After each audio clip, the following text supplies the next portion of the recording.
এক সময় সুদী ব্যাংকে চাকরি করতো, প্রায় লাখ টাকার কাছে বেতন ছিল। ব্যাংকের চাকরি তো এই যুগে বোঝেনি, লোভনীয় চাকরি, এবং সুযোগ সুবিধা তো কম না, এটার জন্য প্রতিযোগিতা চলে। কিন্তু যখন তার বুঝ এসেছে, আগে দিনের বুঝ ছিল না, যখন তার দিনের বুঝ এসেছে, সে যে হারামে জড়িত আছে তার সামনে ক্লিয়ার হয়েছে, আল্লাহর বান্দার এইটাও চিন্তা করে নাই যে তাহলে অন্য চাকরি দেখি, 1-2 মাস খুঁজি, ভালো বিকল্প পেলে ছেড়ে দিব। বরং যখন বুঝে এসেছে সঙ্গে সঙ্গে চাকরি থেকে অব্যাহতি নিয়ে নিয়েছে, সঙ্গে সঙ্গে। তো চাকরি একটা ছাড়লেই সঙ্গে সঙ্গে আরেকটা পাওয়া যায়, বিষয়টা তো এমন না। আর দুনিয়াতে হাতে গোনা কিছু মানুষ এমন থাকে যারা চাকরির পেছনে ঘোরা লাগে না, চাকরি এদের পেছনে ঘোরে, বের হওয়ার আগেই 10টায় এসে হাজির হয়। আর মাঝে মাঝে ভাইরাল ইস্যু থাকলে ভিন্ন কথা, বাংলাদেশে ভাইরাল না হলে বিচারও পাওয়া যায় না। ভাইরাল যদি হয় তাহলে তার পেছনে সবাই ছুটতে থাকে, কিন্তু না হলে ওই কিসের বিচার, কিসের চাকরি, সবই যায় জটিল হয়ে। তো এখন কি, বেটায় চাকরি তো ছেড়েছে কিন্তু নতুন চাকরি পাচ্ছে না, কি করবে? এদিকে ফ্যামিলির তো জরুরত আছে, ফ্যামিলির তো জরুরত আছে। শুধুমাত্র সুন্দর সুন্দর কথা বললেই তার ফ্যামিলির জরুরত মিটবে না, বরং এটার জন্য ফিকির করা লাগবে। আমি নিজে দেখেছি, সে ব্যাংকের চাকরি ছেড়ে ভাড়ায় অটোরিকশা চালিয়েছে। হলো আল্লাহর সাথে আমাদের মহাব্বত একদম কমে গেছে, আল্লাহর সাথে আমাদের মহাব্বত একদম কমে গেছে। দুনিয়ার সাথে মহাব্বত কম বেশি আলহামদুলিল্লাহ ভালোই আছে, কিন্তু আল্লাহর সাথে আমাদের মহাব্বত নেই। আমরা নামাজ পড়ি, কথা সত্য, কিন্তু কয়জন মহাব্বত নিয়ে নামাজ পড়ি? আমরা জিকির করি, কথা সত্য, কিন্তু কয়দিন আমরা মহাব্বতের সাথে জিকির করি?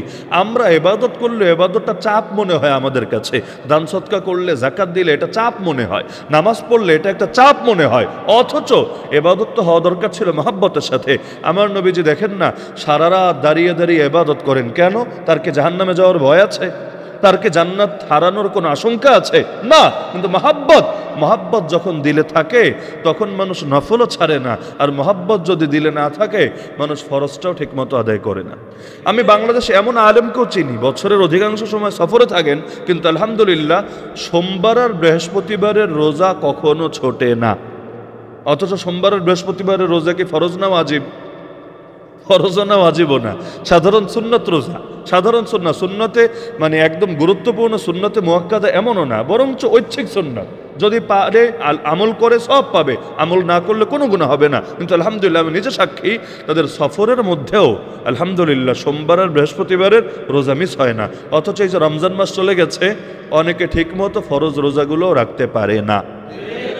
এই যে আল্লাহর সাথে আমাদের মহাব্বতটা কমে গেছে, বোর সাথে মহব্বত, বাপ মায়ের সাথে মহব্বত, বন্ধুর সাথে মহব্বত, তা আল্লাহরে মহব্বত দিতে। মানে ফেসবুকে ডেলি কয় ঘন্টা কাটান আর কোরআন মাজিদ তেলাওয়াতে কয় ঘন্টা ব্যয় করতে পারেন আমারে বলেন?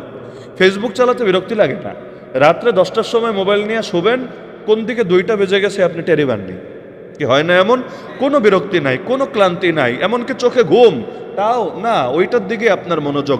এই যে ফেসবুক অথবা ইউটিউব, এগুলোর নেশা এমন ভয়াবহ নেশা, ওই মদের নেশার চাইতেও জঘন্য নেশা। তো দেখা যাচ্ছে এগুলোতে বিরক্তি লাগে না, কিন্তু জিকির কতক্ষণ করতে পারেন, তেলাওয়াত কতক্ষণ করতে পারেন? বিরক্তি লাগে, কষ্ট লাগে। সুতরাং ইসলাম সংক্রান্ত, যেহেতু বিদ্যুৎ চলে গেছে, গরমের মধ্যে আলোচনা দীর্ঘ করব না, আমি এই বার্তাটা দিচ্ছি, আল্লাহর সাথে মহব্বত ফিরাতে হবে। কিভাবে আল্লাহর সাথে মহব্বত ফিরাতে হবে বুঝলেন, কিন্তু কিভাবে? 1 নম্বরে জিকির বাড়াতে হবে। জিকির, জিকির ছাড়া কেউ কখনো আল্লাহর গভীর মহব্বত হাসিল করতে পেরেছে বলে আমার জানা নাই।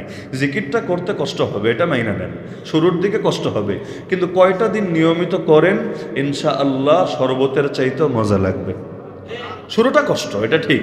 প্রথম দিকে 10 মিনিটের জন্য বসলেও দেখবেন বারবার মনোযোগ হারায়া যায়, ঘুম আসে, ঝিমুনি আসে, কেমন কেমন লাগে। তো নিয়মিত করেন, ইনশাআল্লাহ এমন মজা, এমন মজা, পেটে ক্ষুধা লাগবে, তাও দেখবেন জিকির শুরু হয়ে গেছে।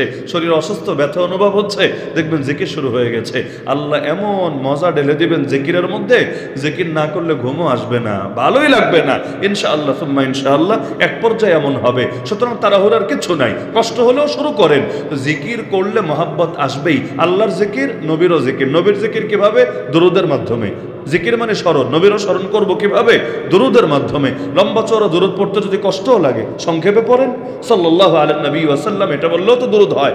যেভাবে পারেন, বড় করে পারেন, ছোট করে পারেন, আল্লাহ স্মরণ বাড়ায় দেন, নবীর স্মরণ বাড়ায় দেন। 1 নম্বর কাজ। 2 নম্বর কাজ হলো, পাপ ছাড়তে কষ্ট হয়, এটা স্বাভাবিক। পাপ ছাড়তে কষ্ট হয়। কষ্ট যদি না হতো আমাদের মাকাম এত বাড়তো না, কষ্ট হবে। কিন্তু কষ্ট করে যতবার পাপ ছাড়বেন, প্রতিবার আল্লাহর মহব্বত দিলের মধ্যে ঢুকতে থাকবে। হাদিসে আছে কি জানেন, কেউ যদি আল্লাহকে ভয় করে কুদৃষ্টি থেকে, কোনো সুন্দরী নারীর দিকে খারাপ নজরে তাকানো থেকে নিজের দৃষ্টিকে হেফাজত করে, কি হবে? আল্লাহ নিজে বলেন, আবদালতুহু ঈমানান ইয়াজিদু হালাওয়াতাহু ফি কলবি, আমি তার দিলের হালতকে এমন ঈমানি হালত দ্বারা বদলে দেব যার মজা, যার মিষ্টতা সে নিজে অনুভব করতে পারবে। তাহলে সামনে সুন্দরী মেয়ে হেঁটে যাচ্ছে, না তাকালে মনের মধ্যে একটু চাপ অনুভব হতে পারে, কিন্তু আল্লাহ ওয়াদা দিয়ে দিয়েছেন, আল্লাহ দিলের মধ্যে ঈমানের মজা ঢেলে দিবেন। তাহলে যতবার গুনাহের সুযোগ আসবে, যতবার, সেটা যে লাইনের গুনাই হোক, আপনি ছাড়েন, ইনশাআল্লাহ ধীরে ধীরে মহব্বত বাড়তে থাকবে। আমি দেখেছি এমন একজন মানুষকে, এক সময় সুদী ব্যাংকে চাকরি করতো, প্রায় লাখ টাকার কাছে বেতন ছিল। ব্যাংকের চাকরি তো এই যুগে বোঝেনি, লোভনীয় চাকরি, এবং সুযোগ সুবিধা তো কম না, এটার জন্য প্রতিযোগিতা চলে। কিন্তু যখন তার বুঝ এসেছে, আগে দিনের বুঝ ছিল না, যখন তার দিনের বুঝ এসেছে, সে যে হারামে জড়িত আছে তার সামনে ক্লিয়ার হয়েছে, আল্লাহর বান্দার এইটাও চিন্তা করে নাই যে তাহলে অন্য চাকরি দেখি, 1-2 মাস খুঁজি, ভালো বিকল্প পেলে ছেড়ে দিব। বরং যখন বুঝে এসেছে, সঙ্গে সঙ্গে চাকরি থেকে অব্যাহতি নিয়েছে, সঙ্গে সঙ্গে। তো চাকরি একটা ছাড়লেই সঙ্গে সঙ্গে আরেকটা পাওয়া যায়, বিষয়টা তো এমন না। আর দুনিয়াতে হাতে গোনা কিছু মানুষ এমন থাকে যারা চাকরির পেছনে ঘোরা লাগে না, চাকরি এদের পেছনে ঘোরে, বের হওয়ার আগেই 10টা এসে হাজির হয়। আর মাঝে মাঝে ভাইরাল ইস্যু থাকলে ভিন্ন কথা, বাংলাদেশে ভাইরাল না হলে বিচারও পাওয়া যায় না। ভাইরাল যদি হয় তাহলে তার পেছনে সবাই ছুটতে থাকে, কিন্তু না হলে ওই কিসের বিচার, কিসের চাকরি, সবই যায় জটিল হয়ে। তো এখন কি, বেটায় চাকরি তো ছেড়েছে কিন্তু নতুন চাকরি পাচ্ছে না, কি করবে? এদিকে ফ্যামিলির তো জরুরত আছে, শুধুমাত্র সুন্দর সুন্দর কথা বললেই তার ফ্যামিলির জরুরত মিটবে না, বরং এটার জন্য ফিকির করা লাগবে। আমি নিজে দেখেছি, সে ব্যাংকের চাকরি ছেড়ে ভাড়ায় অটোরিকশা চালিয়েছে। অটো চেনেন তো আপনার? এরকম একজন শিক্ষিত মানুষ, লাখ টাকার কাছাকাছি ইনকাম ছিল, অটো চালাচ্ছে। আমারই যখন সামনে পড়তো তার অটোতে আমি কয়েকবার চড়েছি, ওই শুরুর জীবনের কথা, মাত্র যখন কর্মজীবনে প্রবেশ করেছি। তা আমার কান্না চলে আসতো। একদিন আমাকে প্রস্তাবও দিল, হুজুর আপনি যদি রাজি থাকেন আমি আপনার মাদ্রাসার বাবুর্চি হতে চাই। আমি বললাম আচ্ছা, ব্যাংকের চাকরি চাইরা অটো চাইরা বাবুর্চি হওয়ার রেস্কো কেন আসলো? আপনাকে বাবুর্চি বিদ্যায় পারদর্শী? না হুজুর, আমি রান্নাবান্না পারি না, কিন্তু আমার কাছে মনে হলো যে আমি যদি মাদ্রাসার বাবুর্চি হই, এতে আমার কিছু রিজিক তো আলহামদুলিল্লাহ আল্লাহ ব্যবস্থা করে দিবেনই, পয়সা যা আসার আসবেই। কিন্তু এই যে আমার হাতের রান্না খেয়ে এতগুলা বাচ্চা হাফেজ হবে, আলেম হবে, আলেম ওলামাদের নিজে তো আমি কিনে খাওয়াতে পারবো না, কিন্তু রান্না করে দিলাম, আলেম ওলামার আমার হাতে রান্না খাবে, আল্লাহ যদি এই ওসিলায় পাপীরা মাফ করে। কিন্তু আমি বুঝলাম না ভাই, আপনার আবেগকে আমি সমর্থন করি এবং নিয়তের কারণে আল্লাহ সওয়াব দিয়ে দেবেন ইনশাআল্লাহ, কিন্তু আপনি আরেকটু ভালো কিছু করার চেষ্টা করেন। কেন? না হলে সামাজিকভাবে এমন হয়তো কটূক্তির শিকার হবেন, এমনভাবে মানুষ এত কিছু বলবে, হয়তো একসময় দিলের হালত পরিবর্তন হতেও পারে, ইস্তেকামত জটিল হতে পারে। আর মাদ্রাসার বাবুর্চিগিরি আসলে কষ্ট, হোটেলের রান্না এত কষ্ট না যেটা মাদ্রাসার কষ্ট, কারণ সারা দিনই আপনাকে এখানে পড়ে থাকতে হবে। আর যেহেতু অভিজ্ঞতা নাই, আবেগটা দুদিন পর নাও থাকতে পারে। সুতরাং আবেগ যেহেতু আছে, আল্লাহ ইনশাআল্লাহ সওয়াব দিয়ে দেবেন, নিয়ত আপনি করেছেন, কিন্তু আপনি অন্য ফিকির যদি করেন এটাই ভালো হয়। আর পরিবার যেহেতু এক ধরনের জীবনযাপনে অভ্যস্ত, আপনি ভালো একটা ফিকির করলে ইনশাআল্লাহ 50,000 60,000 টাকা বেতনের চাকরি পাওয়া আপনার জন্য জটিল হবে না। আমরা তো আপনারে 10-12 হাজারের বেশি মাদ্রাসায় হয়তো দিতে পারবো না, ওই সময়ের কথা, আজকের বাজারের না, যে 10-12 হাজারের বেশি আমরা হয়তো দিতে পারবো না। তো অবশেষে অন্য চাকরি হয়েছে, কিন্তু অনেক মাস পরে। কিন্তু দেখলাম এই যে অটো চালাচ্ছে, আমাদের দেখলে খারাপ লাগছে, কিন্তু আল্লাহর বান্দার কোনো কষ্ট নাই, বরং আল্লাহ এটার মধ্যে মজা ঢেলে দিয়েছে। তখন আমার মনে পড়লো, আসলেই কেউ যদি আল্লাহর জন্য হারাম ছাড়ে, আল্লাহ হালালের মজা তার দিলের মধ্যে ঢালতে থাকে। আপনি বদনজর ছাইরা দেন, আজকে দেখবেন আপনার স্ত্রীকে আপনার কাছে জামানা লাইলা মনে হবে। ওই যে লাইলি মজনুর কেচ্ছা আছে না, লাইলি বলে, মূল উচ্চারণ তো লাইলা। ওই জামানা লাইলা মনে হবে, বিশ্বের সবচেয়ে সুন্দরী মনে হবে, যদি নিজের বদনজর ছাড়তে পারেন। আর বদনজর যদি ছাড়তে না পারেন, তাহলে কি হবে?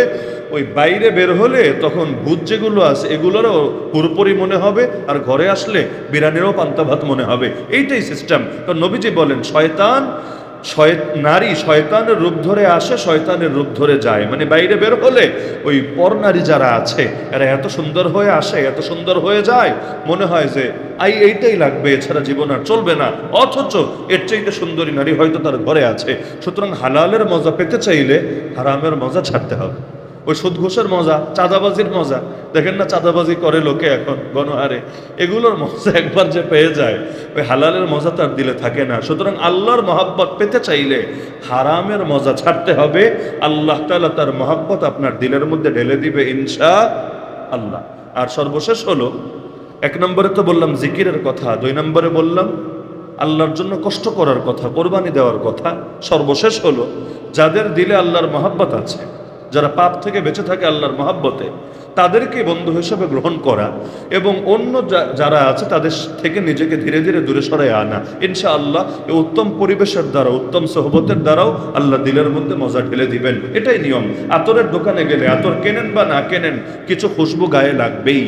আর মেথরের সাথে ওঠা বসা করলে নিজে হাত লাগান বা না লাগান, কিছু গন্ধ শরীরে লাগবেই। একইভাবে যাদের দিলে আল্লাহর মহাব্বত আছে তাদেরকে বন্ধু বানালে, ওই সার্কেলে চলাফেরা করলে ভেতরে কিছু না কিছু আল্লাহর মহাব্বত ঢুকবেই। আর যাদের দিলে শয়তানের মহাব্বত আছে, আল্লাহরটা নাই, ওদের সাথে বেশি বেশি চললে ওই শয়তানেরটা আসবেই। সুতরাং এই 3টা পয়েন্ট আমি বললাম, আমি মনে করি এই 3টা যদি হাসিল করতে পারেন ইনশাআল্লাহ আল্লাহর মহাব্বত দিলে আসবে। আর আল্লাহর মহাব্বত যদি চলে আসে, এত ওয়াজ নসিহত লাগবে না, ওই মহাব্বতই আপনার আলিফের মতো সোজা চালাবে ইনশাআল্লাহ। পারবেন তো ইনশাআল্লাহ? পারবেন তো ইনশাআল্লাহ? আমরা ছাত্র জামানায় দেখতাম কিছু হুজুর এমন ছিলেন, মারতেন না, লাঠি জীবনেও হাতে নিতেন না, কিন্তু তারপরও ছাত্ররা ওনাদেরকে বেশি ভয় পেত। কেন? কারণ হুজুর এত মহব্বত করেন আমাকে, আমাকে যদি দুষ্টমি করতে দেখেন, আমি যদি পড়া না পারি, আমি যদি অমনোযোগী হই, হুজুর কষ্ট পাবেন, হুজুর কষ্ট পাবেন।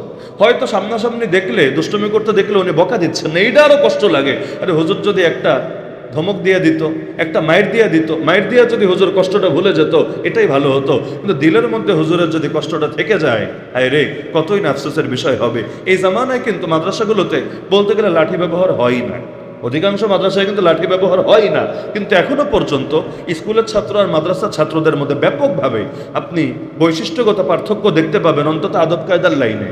কি দেখেন না নাকি? আদব কায়দার লাইনে ব্যাপক পার্থক্য থাকে নাকি থাকে না? এই যে থাকে, হ্যাঁ, এর মানে 100 থেকে 100 একরকম হবে বিষয়টা এমন না, হাতের 5 আঙ্গুল সমান না। স্কুলের কোনো ছেলে এত আদবওয়ালা হতে পারে, আবার মাদ্রাসার কোনো ছেলেও বেয়াদব হতে পারে, তো বিরল ব্যতিক্রম, সেটা আলাদা বিষয়। অধিকাংশ দিয়ে মাপলে এটা বলতে হবে এখনো মাদ্রাসার পরিবেশ আলহামদুলিল্লাহ স্কুল কলেজের চাইতে আদব কায়দার লাইনে ভালো আছে। কেন আছে? লাঠি দিয়ে তো মারে না, কেন আছে? এই জিনিসের মাধ্যমে আছে যে মহাব্বত যখন দিলে থাকে, ছাত্র যখন বোঝে উস্তাদ আমারে মহাব্বত করে, আমি যদি এখন পড়া না পারি মহাব্বত কমে যাবে। ওই মহাব্বত টিকায়া রাখার জন্য মাইর দেওয়া লাগে না, মহাব্বত টিকায়া রাখার জন্যই সে নিজের শুধরে চলানোর চেষ্টা করে। একইভাবে আল্লাহর মহাব্বত যখন দিলে থাকবে না, তখন এই ভয়টা কাজ করবে, হায় রে আমি পাপ করলে আল্লাহ যদি নারাজ হয়, আল্লাহ যদি রাগ করে, আল্লাহ যদি কষ্ট পান, ওই জিনিসটাই মানুষকে এমনভাবে সোজা রাখবে যেটা হাজারটা বেতের বাড়ি দিয়েও হয়তো তারা সোজা রাখা যাবে না। দেশে পুলিশ যত বাড়ুক কোনো কাজ হবে না যদি মানুষের দিল আল্লাহর ভয় না ঢোকানো যায়। তাহলে কি হবে? আল্লাহর ভয় না থাকলে পুলিশও পুলিশের পোশাক পরে 2 নাম্বারই করবে। আর আল্লাহর ভয় থাকলে, ওই যে দেশ যদি এমন হয়, আমরা মাদ্রাসায় আমরা নিজেরাই অবস্থার প্রত্যক্ষদর্শী, টানা 5টা বছর পরীক্ষার হলে এমনও হতো একজনও নেগরান নাই, মানে দেখাশোনা করার জন্য হুজুর একজনও নাই। ওই পার্চা দেওয়ার পরে একজন এক এক কাজে চলে গেছেন, কেউ হয়তো আশ্রমে, কেউ জরুরতে, কেউ এখানে। এমন টাইম 5 মিনিট 10 মিনিট কাটছে, একজনও নাই। কিন্তু আমরা নিজেরা সাক্ষী আলহামদুলিল্লাহ, একটা ছেলেও কথা বলবে আর একজনেরটা দেখবে বা কোনো 2 নাম্বারই করবে কল্পনা করা যেত না। এমনকি আমাদের মাদ্রাসার এটা নিয়ে আলাদা একটা ঐতিহ্যই ছিল এবং উস্তাদরাও এটা গর্ব করে বলতো যে আমাদের ছেলেদের এই লাইনে আলহামদুলিল্লাহ তাদেরকে 100 থেকে 100 সার্টিফিকেট দেওয়া যায় যে তারা একজন উস্তাদ না থাকলেও তারা এই লাইনে কোনো ধরনের খেয়ানত করবে না। তো এটা কিভাবে সম্ভব? আল্লাহর ভয় ছাড়া সম্ভব? বলেন, আল্লাহর ভয় ছাড়া সম্ভব?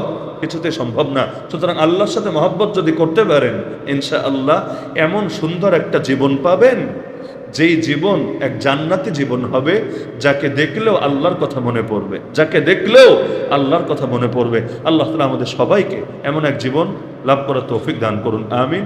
ওয়া আখিরু দাওয়ানা আনিল হামদুলিল্লাহি রাব্বিল আলামিন।